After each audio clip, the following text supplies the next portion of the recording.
Indisciplina. Alô, está no ar mais um Indisciplina aqui na Rádio Comunitária Cantareira 87,5 da Brasilândia, a Rádio do Povo, a voz do povo da Zona Norte de São Paulo. E vamos ao ar todas as sextas-feiras, das 16 às 17 horas, com reprise aos domingos, das 22 às 23. Você pode nos ouvir também pela web no site radiocantareira.org. Estamos também nos principais agregadores de podcast e no canal do YouTube do Cursinho Livre da Norte. Você, caro ouvinte, de qualquer parte do mundo, quer falar com a gente? Basta enviar um e-mail para cursinholivredanorte@gmail.com. Repetindo para você anotar aí e nos enviar um e-mail: cursinholivredanorte@gmail.com.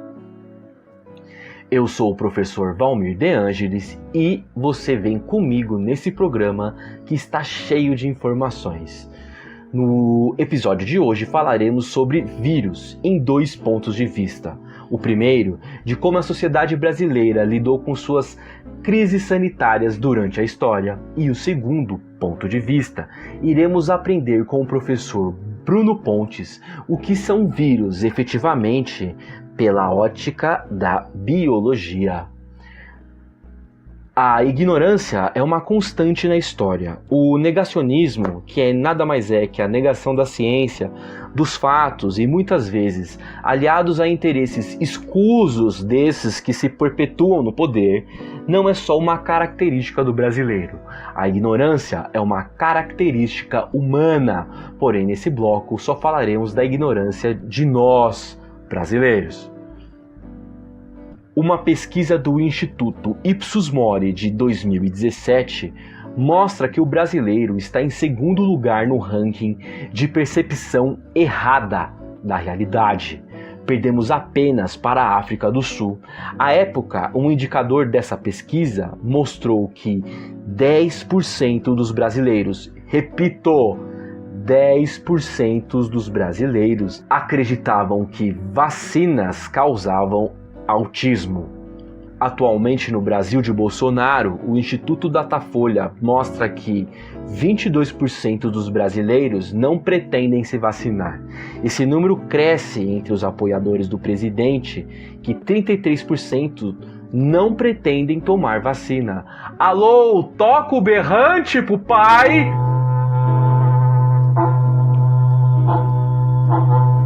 Essa resistência à vacina não vem de hoje. Mesmo com a pandemia do novo coronavírus, o Brasil até protagonizou no início do século XX uma revolta, a revolta da vacina, que vamos entender agora. Francisco de Paula Rodrigues Alves, que foi presidente da província de São Paulo e depois presidente do país, governando de 1902 a 1906, foi o quinto presidente civil da República, no período que chamamos de República Velha. Conhecer Rodrigues Alves é fundamental para entendermos essa revolta, já que ela ocorre no meio do seu mandato, em 1904. Camadas populares insatisfeitas com a ideia de ter líquido de pústulas de vacas doentes no corpo e que se tornou obrigatória pelo Estado, que é a vacina. A vacina que motivou essas manifestações ocorreram de 10 a 16 de novembro de 1904. Foi a vacina da varíola. Esse ardor do presidente Rodrigues Alves é por conta da perda da sua filha para a febre amarela. A partir desse ocorrido e estando no poder, monta um time de peso para combater doenças no país. Nomes que hoje são conhecidos em logradouros, ruas, institutos, avenidas e até a universidade vêm dessa época. Oswaldo Cruz e Adolfo Lutz, por exemplo. Oswaldo Cruz foi o médico sanitarista responsável por erradicar a febre amarela e a peste bubônica na capital do país. Na época conhecida como o túmulo insaciável do estrangeiro, o Rio de Janeiro foi até alvo de propaganda de turismo contra a visitação do nosso país. O Rio de Janeiro, nessa época, era a capital do Brasil. Esses anúncios diziam: vá para a América sem passar pelo Rio de Janeiro. Este estado do país, essa cidade maravilhosa, é judiada desde sempre. Oswaldo Cruz foi um médico que estudou em Paris como médico pastor. Essa da pasteurização do leite e o médico responsável por entendermos mais sobre a ação das bactérias na saúde dos seres humanos. Pesquisou mais sobre micro-organismos. Rodrigues Alves, então interessado em um médico francês, entra em contato com o pastor. E aí ele diz que ele já tem este médico que irá combater essas doenças no país, que é Oswaldo Cruz. Então Oswaldo Cruz é nomeado como um super-ministro e ele pede carta branca para agir contra essas doenças que assolavam o país, e recebe essa carta branca e coloca em prática um plano audacioso de erradicação dessas enfermidades. Nessa época, a vanguarda médica descobriu que a febre amarela era transmitida por um inseto e foram criadas políticas públicas para o extermínio dos focos de criação do mosquito. Então foi criado um departamento de saúde pública, onde os agentes do Estado entravam nas casas da população munidos de creolina para a dedetização. As primeiras casas a serem visitadas por esses agentes do Estado foram nas periferias da cidade, onde a sujeira, a falta de saneamento básico eram ambientes ideais para a proliferação desses mosquitos portadores da doença. O que causou a revolta popular por ter suas casas invadidas e mais tarde a insatisfação pela obrigatoriedade da vacina. A revolta da vacina foi defendida até pelo jurista influente na época, Rui Barbosa, e também incentivada pela Escola Militar da Praia Vermelha, que tentaram até um golpe de Estado, mas nada novo sob o sol. Militares tentando tomar o poder legítimo das democracias. Depois desse ocorrido, o governo passou um trator em cima dessa escola militar na Praia Vermelha. Também um navio vindo da China, naquela época, trouxe a peste bubônica para o país. E o animal portador desse vírus era o rato. Para você ver, esse bicho, que não é nem da fauna nacional, trazido de outros países, junto com a imundície, veja bem, a imundície do europeu, que ocasionou este surto de peste bubônica e várias mortes, inúmeras mortes em todo o mundo. Então, o governo brasileiro, à época tendo o Oswaldo Cruz como ministro, resolveu pagar para quem trouxesse ratos mortos. Então você imagine como que o povo brasileiro é, e teve caso até de prisão de gente que criava rato para vender para o Estado. Chegava lá com ratos enormes e quanto maior era o rato, maior era a bonificação. O povo brasileiro é incrível. Porém, com essas medidas, o Brasil ficou livre dessas doenças e, apesar da revolta desses negacionistas, como provei para você aqui, desde sempre, o Brasil conseguiu vencer essas mazelas. E sempre haverá oportunistas contra a saúde pública. Um fato curioso é que este mesmo presidente que trava uma guerra contra essas doenças, no seu mandato de 1902 a 1906, morre de gripe espanhola em 1919, antes de assumir o seu segundo mandato, ficando no seu lugar o seu vice, o Delfim Moreira. Só para constar aqui, não estamos passando pano para Rodrigues Alves. Não esqueceremos que suas medidas urbanistas também foram responsáveis por criar as favelas cariocas, as primeiras que temos até hoje. No início, tirando essa população de baixa renda, essa população pobre do centro da cidade e jogando ela para os pés dos morros. E um desses primeiros morros é o Morro da Providência. Agora, falando sobre a gripe espanhola ou a gripe de 1918, sim, essa maldita que ceifou a vida de 500 milhões de pessoas, um quarto da população mundial da época, disseminada pela pandemia do vírus influenza. Também teve os seus negacionistas e aproveitadores de todo tipo e de toda espécie. Apesar do nome gripe espanhola, o que é mais aceito sobre o início da sua disseminação foi que surgiu em um campo de militares no Kansas, no interior dos Estados Unidos, e assim se espalhado pelo mundo, com a movimentação das tropas norte-americanas durante a Primeira Guerra Mundial. A doença até então não tinha tratamento ou vacina. Daí surgem os oportunistas em criar remédios milagrosos. Vocês estão reconhecendo essa história? Aí alguma substância que talvez tenha sido comprada e a gente tenha um estoque aí para década? Vocês estão assimilando isso? A doença até então não tinha tratamento ou vacina. Daí surgem os oportunistas em criar remédios milagrosos. Dizem que até a caipirinha, essa bebida mesmo, essa que faz muito sucesso, consagrada pelo brasileiro, ou seja, uma marca nacional de cachaça, limão e açúcar, teria sido tratada como uma forma de prevenção contra a gripe espanhola. Se você não sarasse, pelo menos chapado você ficaria.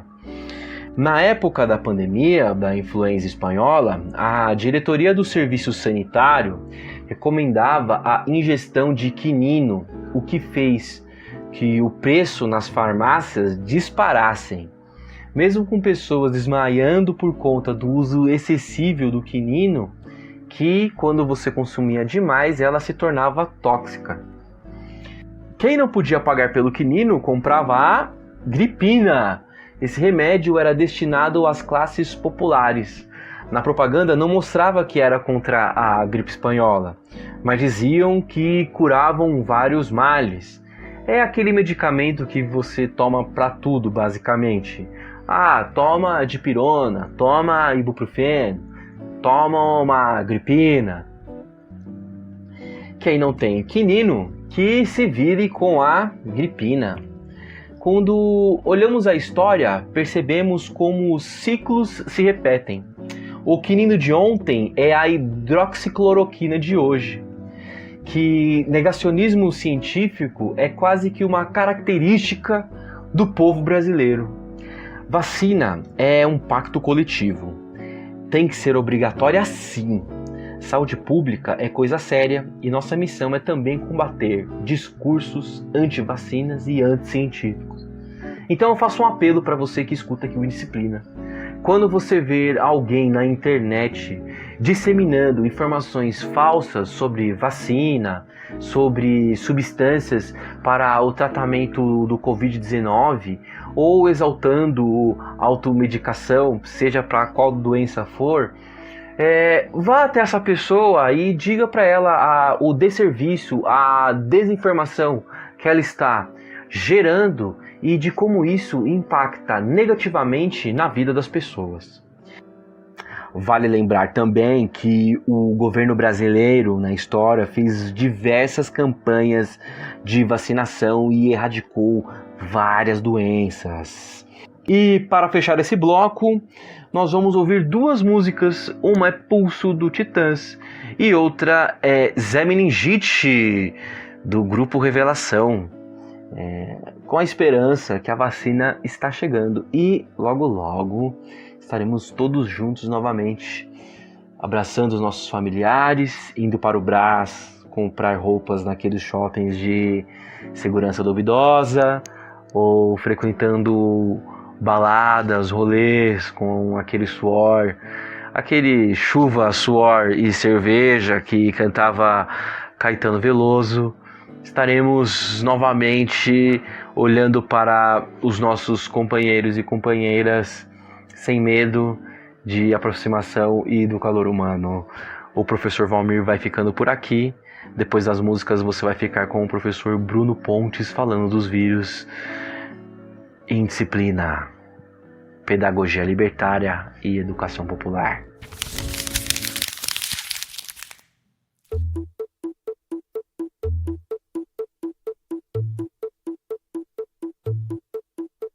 O pulso ainda pulsa.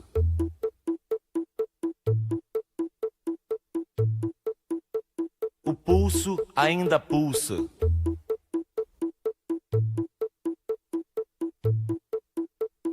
Peste bubônica, câncer, pneumonia.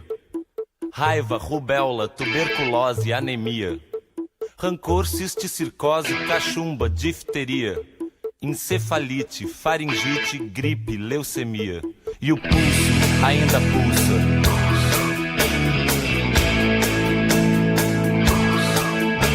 O pulso ainda pulsa.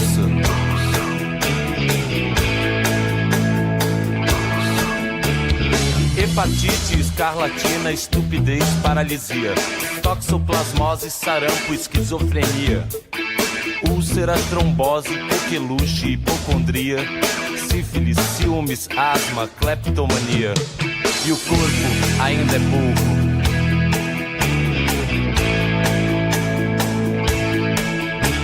O corpo ainda é pouco.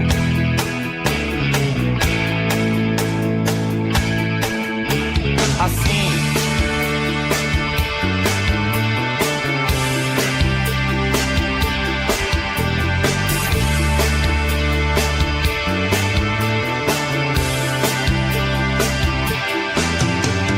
reumatismo, raquitismo, cistite, disritmia, hérnia, pediculose, tétano, hipocrisia, brucelose, febre tifoide, arteriosclerose, miopia, catapora, culpa, cárie, cãibra, lepra, afasia.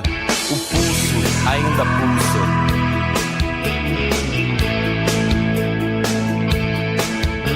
O corpo ainda é pouco.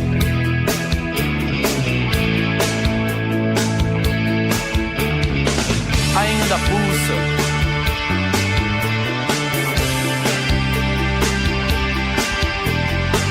Ainda é pouco.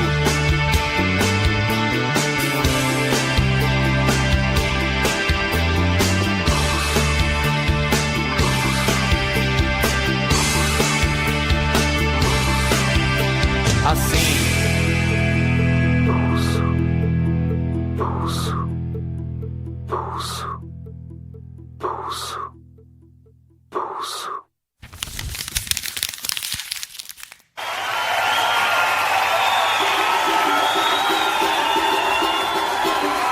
Essa história lá do Jacarezinho. Mas é incrível a história desse cara. Esse cara é sortudo. Ele tem que agradecer muito a Deus de ele estar vivo ainda. Se liga só na história. Zé meningite, já teve bronquite, leptospirose, campo, sarampo, catapora, varíola, cachumba e gastrite, tetania, hepatite, febre amarela e conjuntivite, derrame cerebral, coqueluche, celulite, faringite, doença de Chagas e labirintite. Ah, meu Deus, igual Zé meningite eu nunca vi, meu Deus. Igual Zé meningite eu nunca vi. Ele tá vivo. Zé meningite já teve bronquite, leptospirose, campo, sarampo, catapora, varíola, cachumba e gastrite, tetania, hepatite, febre amarela e conjuntivite. Derrame cerebral, coqueluche, celulite, faringite, doença de Chagas e labirintite. Meu Deus, olha lá, hein? Igual Zé meningite eu nunca vi, meu Deus. Igual Zé meningite eu nunca vi. Pegar tanta doença brava, sobreviver e resistir. Teve sarna e tifo, teve sombra no pulmão, portava um tumor maligno, leucemia e subia a pressão. Pegou o vírus do mundo numa transa de amor e ele engordou. Teve raiva e cirrose, até a própria morte se amedrontou. Teve raiva e cirrose, até a própria morte se amedrontou. Olha que se a morte tem medo do cara, é porque realmente transmite favor. O danado é mais bravo que a própria morte. Zé meningite é um terror. Se a morte tem medo do cara porque realmente transmite vapor, o danado é mais bravo que a própria morte.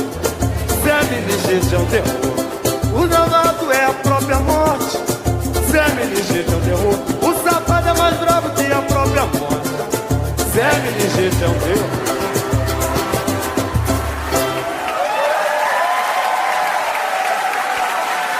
Bate palma aí pro cara, gente. O cara tá vivo, gente. O cara não morreu, não.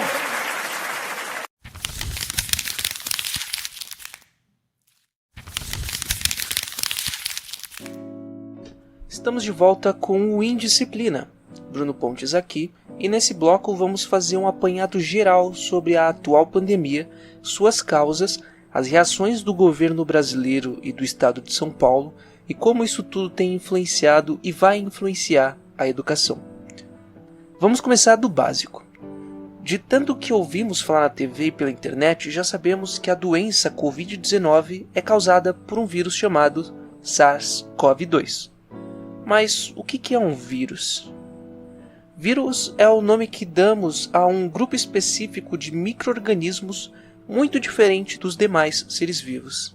Existe toda uma treta sobre o vírus ser ou não um ser vivo, mas isso não interessa pra gente aqui. O que interessa é que enquanto os demais seres vivos são formados por células, os vírus não são. As células dos seres vivos comportam várias moléculas que interagem entre si e possibilitam a existência da própria célula. Quando o organismo se alimenta, ele tira novos nutrientes do meio em que ele está inserido para possibilitar a sua existência e excreta os produtos do seu metabolismo que não são úteis para ele. É como se dentro da célula existisse uma fábrica que produz a própria célula e às vezes pode auxiliar na produção de novas células.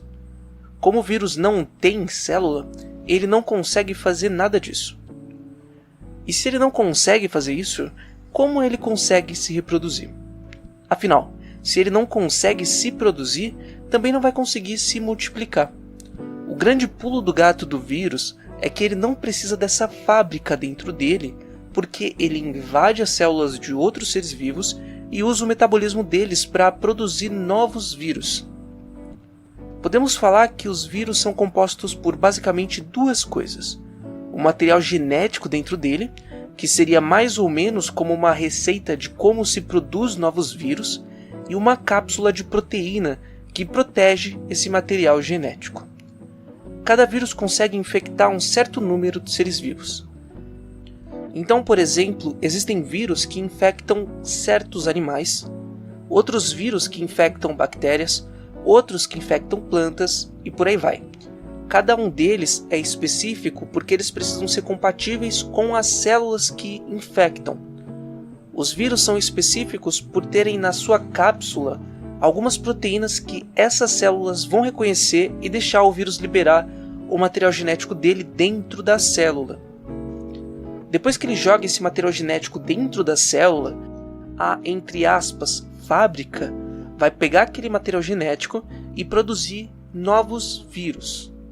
Quando os vírus se multiplicam muito, acabam saindo das células e indo infectar outras células, seja dentro do próprio organismo, seja em organismos diferentes. E nesse momento de saída pode acontecer duas coisas que vão depender da espécie de vírus. Ou ele sai de boa sem danificar a célula, ou ele acaba estourando a membrana da célula e matando ela, que é o que acontece no caso dos vírus de Covid. Como falei para você, os vírus costumam ser específicos para algumas poucas espécies de seres vivos. E da mesma forma, também são específicos para determinadas células do nosso corpo. No caso do SARS-CoV-2, ele infecta as células da nossa via respiratória. Por isso que seus sintomas envolvem principalmente problemas respiratórios. Sabendo disso tudo, podemos entender o que se precisa para curar ou diminuir os problemas causados por doenças virais. Temos dois caminhos: os remédios e as vacinas. Remédios são substâncias que conseguem curar, reduzir ou prevenir certas doenças. Já as vacinas são um pouco mais complexas. No nosso corpo temos o sistema imunológico. Ele é formado por diferentes órgãos e células que lutam contra corpos estranhos que entram no nosso corpo e que podem nos prejudicar. Sempre que o sistema imune encontra um corpo estranho que está nos prejudicando e que nunca tinha entrado em contato antes, ele vai produzir o que chamamos de anticorpos. Anticorpos são moléculas que conseguem impedir ou diminuir muito a infecção de um patógeno, como no caso do vírus. E onde que entra a vacina nisso tudo? As vacinas são feitas com partes de micro-organismos prejudiciais que, por ser parte deles, não conseguem nos infectar e produzir aquela determinada doença. Nosso sistema imunológico vai entrar em contato com essas moléculas e produzir anticorpos que vão ser eficientes contra o micro-organismo completo. No caso da Covid, as vacinas são feitas com determinadas partes do vírus SARS-CoV-2 que não conseguem nos causar a Covid, mas são usadas pelo nosso sistema imunológico para produzir os anticorpos que vão conseguir impedir ou diminuir a infecção quando entrarmos em contato com o vírus real. Por isso que, quando tomarmos a vacina, não vamos estar magicamente imunes. Nosso corpo precisa produzir esses anticorpos. E no caso da Coronavac, que é a vacina produzida pelo Butantan, que já vamos falar melhor sobre, ainda precisamos esperar aproximadamente 1 mês para que nosso organismo consiga produzir os anticorpos. E ter os anticorpos também não quer dizer que vamos nos livrar do vírus. Só quer dizer que nosso corpo vai conseguir reagir melhor à infecção. O vírus vai continuar lá. E nós vamos continuar espalhando ele por aí também. Por isso, só poderemos parar de usar máscara e começar a nos preocupar com o Covid como se fosse uma simples gripezinha só depois que grande parte da nossa população esteja vacinada e protegida.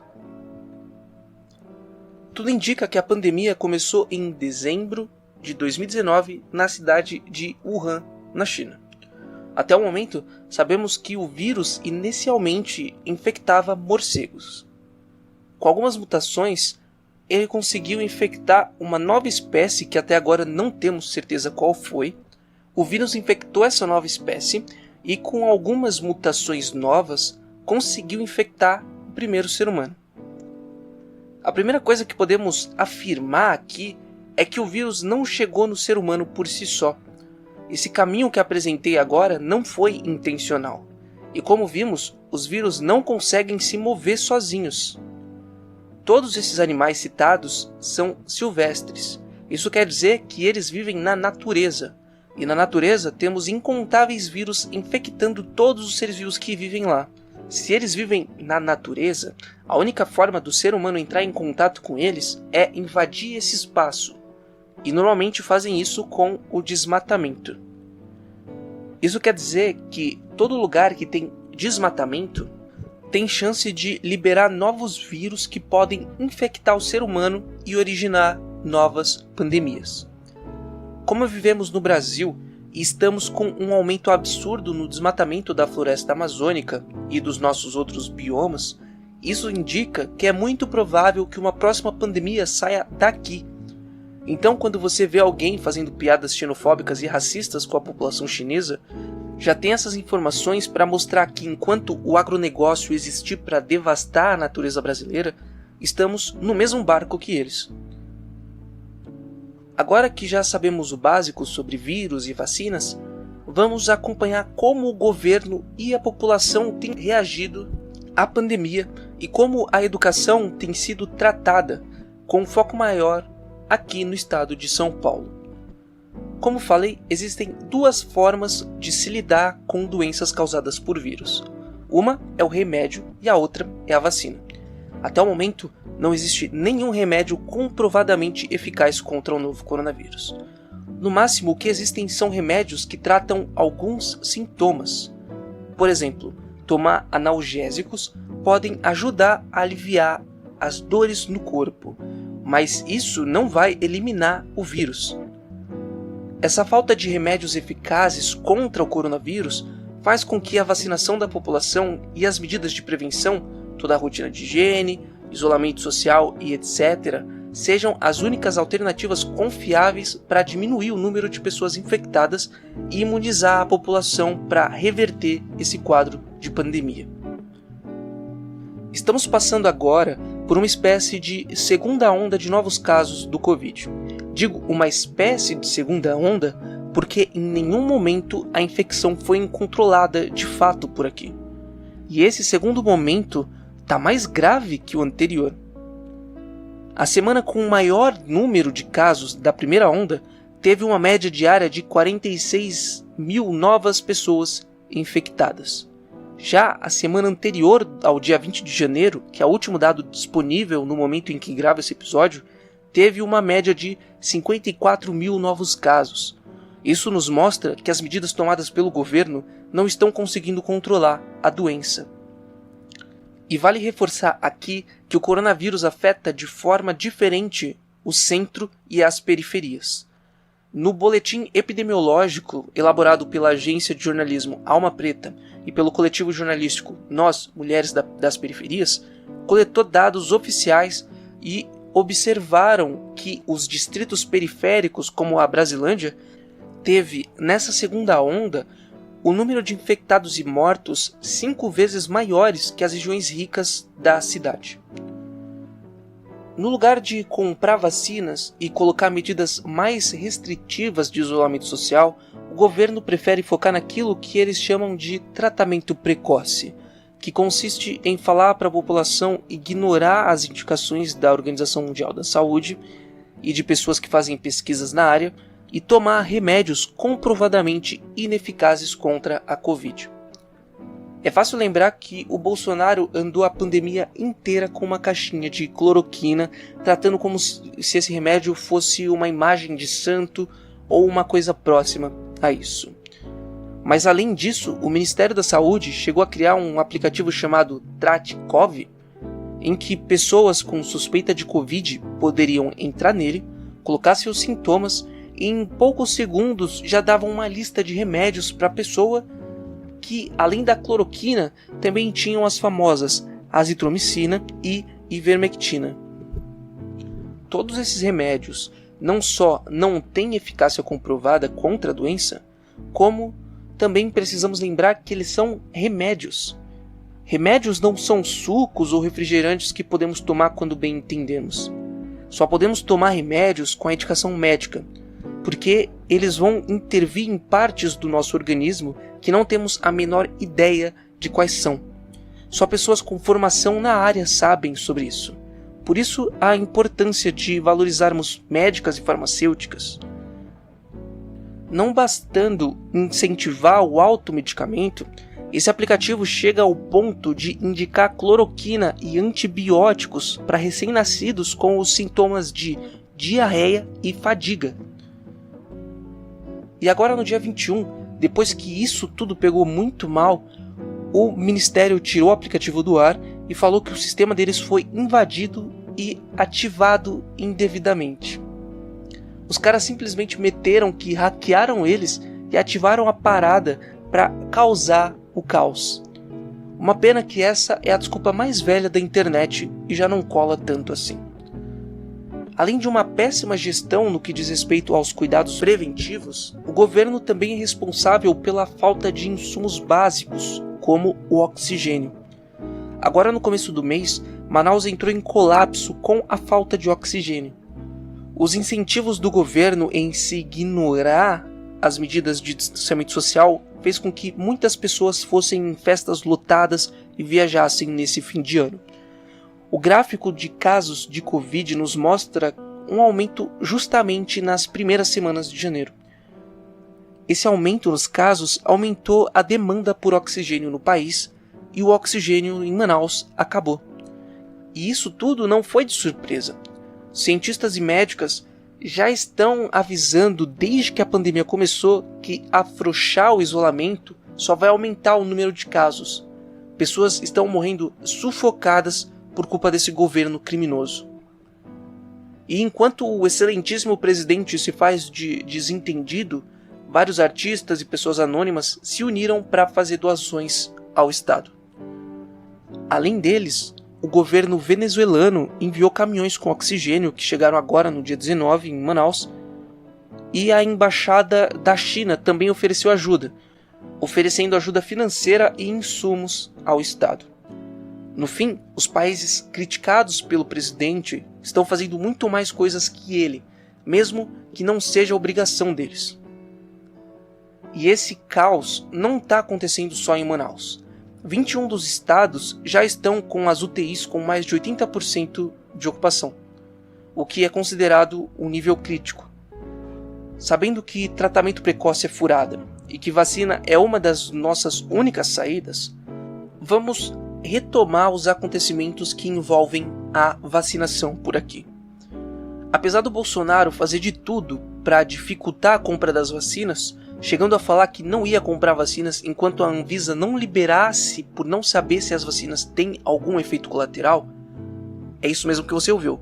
A pessoa que indica remédios comprovadamente inúteis ao tratamento do Covid e comprovadamente prejudiciais não quis comprar as vacinas por se dizer preocupada com sua eficácia e segurança. E na mesma reunião que falou essas atrocidades, chegou a falar que o que aconteceu em Manaus só aconteceu por não se tratarem precocemente. Quando a gente vê esses atos criminosos e lembramos que a Dilma caiu por pedaladas fiscais, só podemos lembrar o que sempre falamos por aqui no Indisciplina. O governo não representa a população. Ele representa a elite do país. E por representar a elite, se mantém lá quem ela quer que fique. Não é coincidência que isso tenha acontecido durante a pandemia, em que a população bilionária aumentou seu patrimônio em 180 bilhões de reais, enquanto a população pobre morre sufocada. Mas apesar do Bolsonaro, a Anvisa aprovou no domingo do dia 17 o uso emergencial da vacina Coronavac. No mesmo dia tivemos a aplicação da primeira dose na enfermeira Mônica Calazans, de 54 anos. Apesar de ter essa briga entre os egos do Bolsonaro e do Dória, como se o segundo fosse um herói por não ter feito mais do que a obrigação dele e defendido o Butantan durante a produção dessas vacinas, também preciso destacar aqui que essas vacinas foram produzidas e aplicadas apesar do Bolsonaro, mas também apesar do Dória. Só durante a pandemia ele tentou emplacar 3 projetos de leis diferentes para cortar o investimento na Fundação de Amparo à Pesquisa do Estado de São Paulo, que é de onde sai o dinheiro para se fazer pesquisa aqui no estado. No fim, o responsável pela produção da vacina não é o Bolsodório, mas sim as pesquisadoras e pesquisadores do Butantan que conseguiram produzir a vacina apesar deles. E depois que começou a ficar feio para o Bolsonaro, no meio desse arranca-rabo com Dória, ele começou a falar que a vacina é do Brasil e não de nenhum governador. Como já falei para vocês, eu também concordo que a vacina não é do Dória, mas esse papo do Bolsonaro é para tentar jogar verde e fazer parecer que o governo federal estava super interessado e super ajudou a comprar essas doses. Nós temos 6 milhões de doses que foram produzidas pelo Butantan. Essa vacina funciona com a aplicação de 2 doses. Isso quer dizer que só 3 milhões de pessoas vão conseguir se imunizar.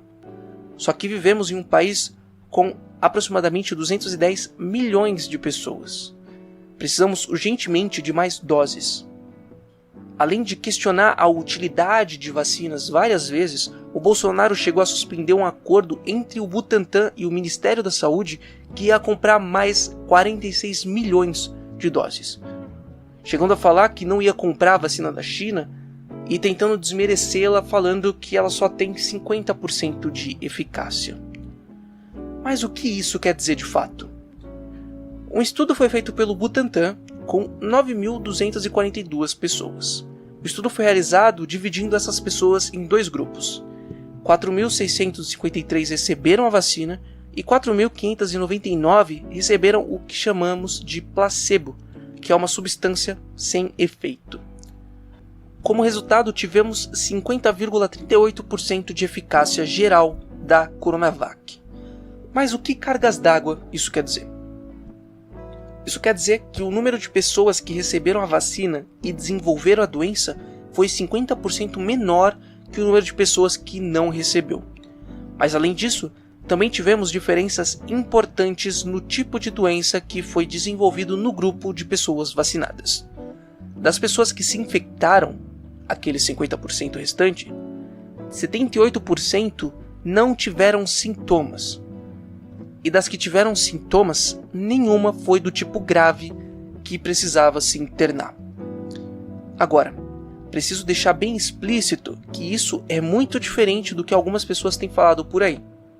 Não é por nenhuma pessoa ter apresentado o caso grave da Covid que a vacina é 100% eficaz contra os casos graves. Mesmo sendo mais de 4.000 vacinas no estudo, esse número ainda é muito pequeno se comparado à diversidade de pessoas que encontramos no país. É provável que algumas pessoas possam ter casos graves da doença quando infectados, mesmo depois de tomado a vacina. Mas como vemos, a chance é muito pequena e a vacina é confiável.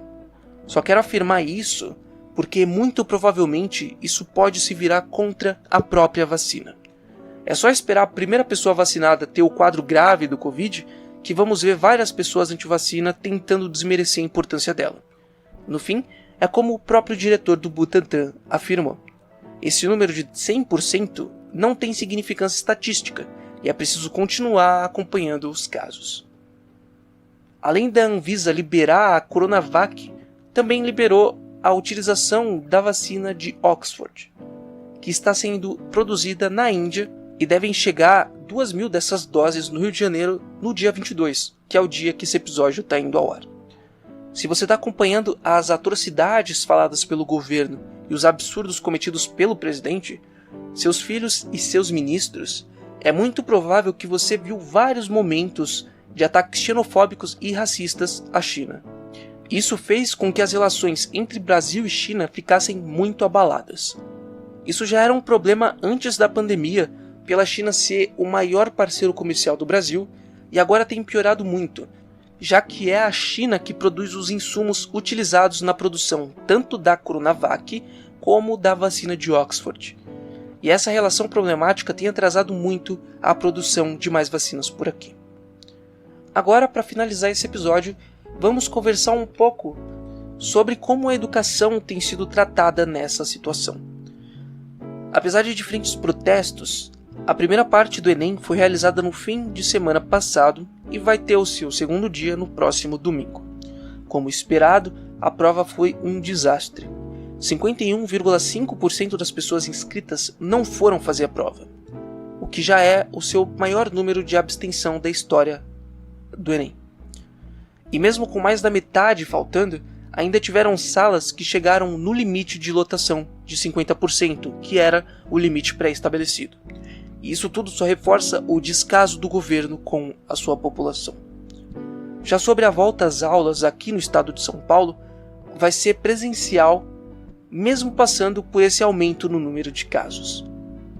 As aulas vão retornar agora no dia 1º de fevereiro, com o rodízio de 35% das alunas e alunos nessas 2 primeiras semanas. De tal forma que cada uma deve participar das aulas presenciais 1 ou 2 vezes na semana. Depois desse período inicial, o número de discentes na sala de aula vai variar de acordo com a fase da cidade, sendo 35% nas fases laranja e vermelha, 70% na fase amarela e 100% na fase verde. Já os municípios poderão ser mais restritivos, como no caso da cidade de São Paulo, que só vai permitir o retorno presencial do ensino médio. 2 coisas me preocupam como professor e biólogo. Como que é possível manter a higiene básica em escolas que comumente ficam sem água e sem o básico, como papel higiênico? E o segundo, os alunos vão ter o rodízio nesse primeiro momento, mas professoras e professores não. Nós fomos colocados na lista de prioridade para vacina, mas até agora não tem nenhuma data sobre quando vai ser isso. E como vimos hoje, as coisas estão bem complicadas pela responsabilidade do nosso excelentíssimo presidente. O mínimo que precisamos para um retorno seguro é ter o básico garantido. e até o momento não temos isso. E por hoje, vamos terminar aqui. Se cuidem, confiem na ciência e defendam o SUS. E nos encontramos novamente na sexta-feira que vem, aqui na Rádio Cantareira, das 16 às 17 horas.